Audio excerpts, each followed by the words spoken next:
इदारे जो पाकिस्तान जो डीजी जी पोस्ट ते हो उन शाह खां वधीक शाह जी वफ़ादारी जो कम कयो।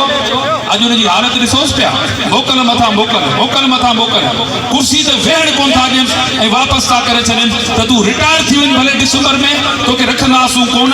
इहो अंजाम हूंदो अथव शाह खां वधीक शाह जी वफ़ादारी जो। इन करे जो सबक अथव उहो ऑफिसर बि सिंध जो आहे, हाला जो आहे, समझी तव्हां पाण विया। आज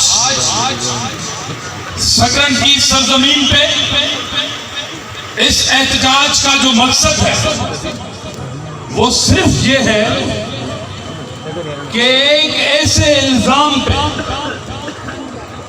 जो भी सिर्फ इल्जाम है, ट्रायल शुरू नहीं हुआ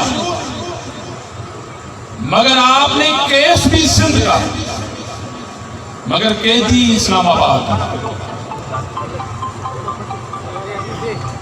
केस की धमकियां, सोबतें जेल की उस शख्स को जिन्होंने आपको थकाया था आज से कई साल पहले।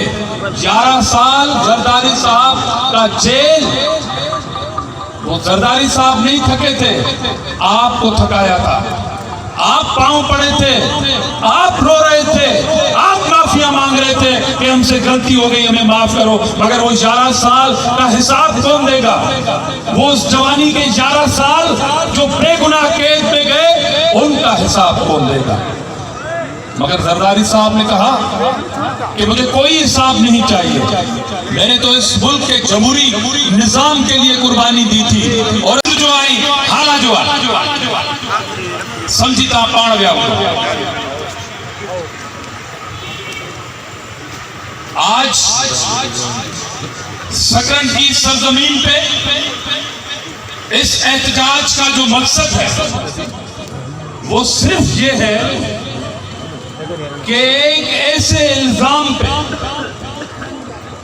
जो भी सिर्फ इल्जाम है,